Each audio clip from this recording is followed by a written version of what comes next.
Hey guys, Spencer here from Marmalade and Friends, and today we're bringing you another video, and today will be a cleaning video for no one other than Marmalade. Now you want to make sure if you do have a hamster and you have a larger cage like this, you don't want to do a full clean, like a full clear of their cage very often. It's been about a month and a half since we've done this for Marmalade. And I know that sounds like a lot, but it can actually stress your hamster out if you do it too often. So you only really need to do this every month or so. So after you've cleaned like the walls and the floor for cage and everything, then you're going to want to do the same thing for all of her toys. Just get all of the gunk off of it, and I wouldn't recommend really cleaning the wood and stuff with water and vinegar because it might kind of ruin it a little bit. So just kind of for those, just shake them off, maybe wipe them off with like a paper towel or something. I wouldn't recommend getting them wet.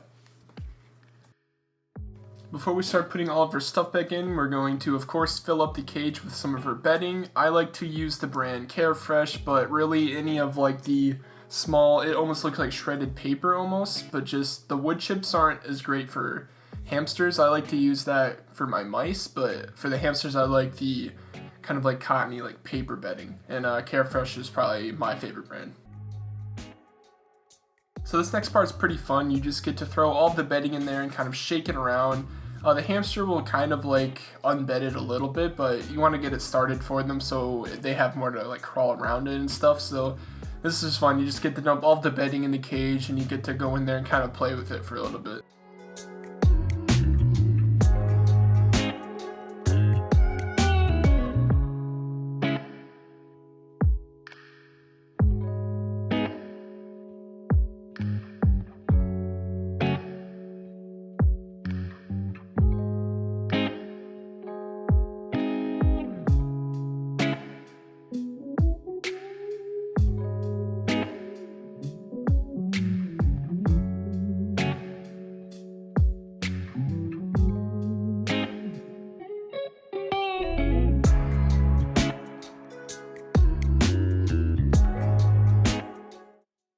The first thing I'm going to put in here is called a chinchiller. If you guys don't know what they are, it's kind of just like a granite plate that I like to put under her water bottle and put her food bowl on top of. So just kind of like a cool little pad for her feet, and also so it's just like solid ground for her to eat on. And next we're going to put in all of her toys, starting with her wheel.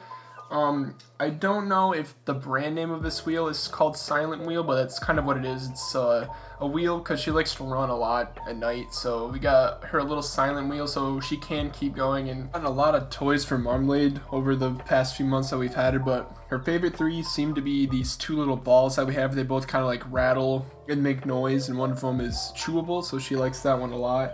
Then we also have this little Mickey Mouse cup that she likes to go in and just kind of sit in there, so we're going to put those in next.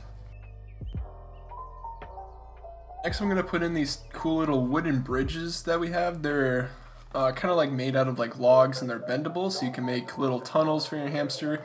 We used to use them as like a dividing center for her cage because we used to have it like part of her cage be kind of like her potty area, so it was full of sand. So we kind of used them as like a wall to keep all the bedding out of the sand, but she never really used the sand that much, so we just kind of use them as little tunnels now. So I'm going to go ahead and put those in. So see, I wasn't really sure how, like, what shape I wanted them to be in, but I kind of just went with the classic tunnel shape. So the last thing that's going to go into Marmalade's cage is going to be, of course, her house. And this is a pretty big house, so you could probably fit about 4 Marmalades in there. And it is wooden, and the reason I like to have these wooden houses, I do have some plastic ones for my other animals, but for Marm, as I said, she likes to chew on stuff.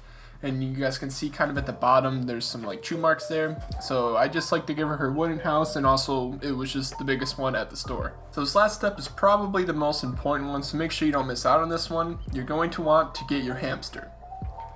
As I said, while I'm cleaning her cage, I like to give her a little bit of floor time in her ball, so here's me chasing her down. I finally found her, and now we're going to put her into her new home.